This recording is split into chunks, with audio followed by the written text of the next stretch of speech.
नमस्कार, मेरा नाम डॉक्टर कपिल, मैं त्रिवेणी डेंटल से। आज हम जिस टॉपिक पे बात करने वाले हैं वह बहुत ही इंटरेस्टिंग टॉपिक है, डेंटल इम्प्लांट्स। सबसे एडवांस टॉपिक है डेंटल इम्प्लांट्स। डेंटल इम्प्लांट्स क्या होते हैं?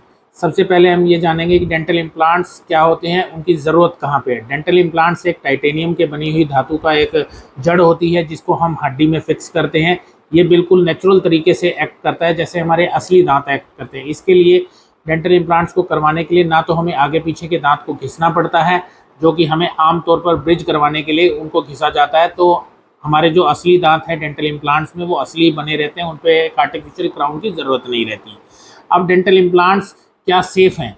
डेंटल इम्प्लांट्स हाँ बिल्कुल पूर्णतः सेफ़ हैं। डेंटल इम्प्लांट से कोई भी किसी भी तरह की अभी तक एलर्जी पूरे वर्ल्ड में नोटिस नहीं की गई है। ये बिल्कुल सेफ़ प्रोसीजर है, बशर्ते ये एक एक्सपीरियंस बंदे के द्वारा किया जाए और एक एक्सपीरियंस हाथों के द्वारा किया जाए और पूर्णतः हाइजीनिक और स्टरलाइज एनवायरनमेंट में की जाए।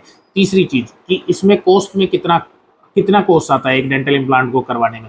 डेंटल इम्प्लांट की रेंज अलग अलग रहती है। डेंटल इम्प्लांट अमूमन अगर हम देखे जाएँ तो अच्छी क्वालिटी के जो डेंटल इम्प्लांट्स है वो 20,000 से लेके 35-40 हज़ार रुपये तक की उसमें रेंज रहती है।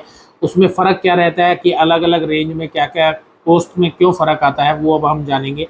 डेंटल इम्प्लांट्स की जो कॉस्ट है वो इस चीज़ पे डिपेंड करती है कि किस तरीके की हमारे अंदर जो इम्प्लांट की जड़ डाली जा रही है, क्या वो एसएलए सरफेस है, क्या वो आरबीएम सरफेस है, या वो टाई यूनाइट सरफेस है, या उसका इम्प्लांट का सरफेस कैसा है। दूसरा, इसकी कॉस्ट डिपेंड करती है कि किस तरह का प्रोस्थेसिस हमारे मुंह में लगाया जा रहा है, किस तरह के दांत हमारे मुंह में उसके ऊपर लगाए जाएंगे, जिसे हम सुपरस्ट्रक्चर बोलते हैं।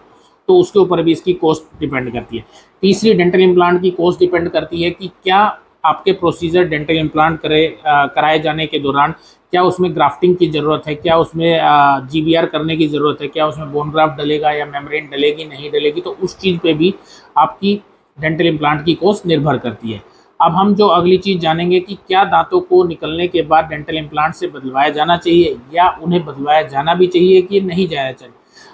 कहा जाता है और ऐसा रिसर्च में भी आया है कि कोई भी दांत अगर निकलता है तो अगर हम उसको अगले 3 महीने में रिप्लेस करवा लेते हैं तो हमारी हड्डी जो है, जो हमारे मसूड़े के नीचे होती है, वो बैठती नहीं है। जो इम्प्लांट है या जो प्रोस्थेसिस है वो उसको अपनी पकड़ बना के रखता है ताकि वो रिजॉर्व ना हो। तो डेंटल इम्प्लांट से बदलवाया जाना सबसे सेफेस्ट प्रोसीजर है और सबसे बेहतरीन प्रोसीजर है। इससे बेहतरीन टेक्निक किसी भी तरीके के दांतों को बदले जाने के लिए अभी वर्ल्ड में अवेलेबल नहीं है। पांचवी चीज़ कि क्या डेंटल इम्प्लांट पेनफुल है या इसमें पेन होता है। डेंटल इम्प्लांट अमूमन जो है वो बिल्कुल पेनलेस प्रोसीजर रहता है। थोड़ा बहुत डिस्कम्फर्ट हो सकता है, उसके लिए हम जो प्रोसीजर के बाद पेशेंट को 3 से 5 दिन का जो एक एंटीबायोटिक एंटी इन्फ्लेमेटरी कोर्स देते हैं और वो अमूमन पेनलेस हो जाता है। तो इसमें कोई घबराने की ज़रूरत नहीं है। हमें डेंटल इम्प्लांट्स के लिए बिल्कुल भी ना तो कोई भ्रांति रखने की ज़रूरत है, ना ही हमें उससे डरने की ज़रूरत है, और ना ही किसी और चीज़ पे। हमें इसके लिए जो राय लेनी है वो एक्सपर्ट से लेनी है। अमूमन होता क्या है, हमारे पास बहुत सारे पेशेंट्स आते हैं, कहते हैं हमारे एक फ्रेंड ने या मेरे रिश्तेदार ने इम्प्लांट करवाया था, वो फेल हो गया। देखिए, इम्प्लांट के फेलियर के बहुत सारे कारण हो सकते हैं। क्या वो प्रॉपर तरीके से किया गया, क्या वो अप्रोप्रिएट कंडीशंस थी उसके मुँह में, जो जिस पेशेंट को इम्प्लांट किए गए क्या वो अप्रोप्रिएट कैंडिडेट था, क्या उसकी मेडिकल कंडीशन उसको अलाउ कर रही थी कि वो डेंटल इम्प्लांट्स के लिए गुड कैंडिडेट है, या किस क्वालिटी का इम्प्लांट उसको किया गया, या उसकी ओरल हाइजीन, क्या पेशेंट ने इम्प्लांट करवाने के बाद डॉक्टर के द्वारा दी गई हिदायतों का पालन किया नहीं किया। तो इसलिए भी फेलियर रेट्स रहते हैं। तो ऐसा बिल्कुल भी नहीं है कि हम किसी के कहने से डेंटल इम्प्लांट्स की तरफ ना जाएं। डेंटल इम्प्लांट्स के लिए आपको आपके एक्सपर्ट डॉक्टर से राय लेनी चाहिए। एक्सपर्ट डॉक्टर कौन होता है?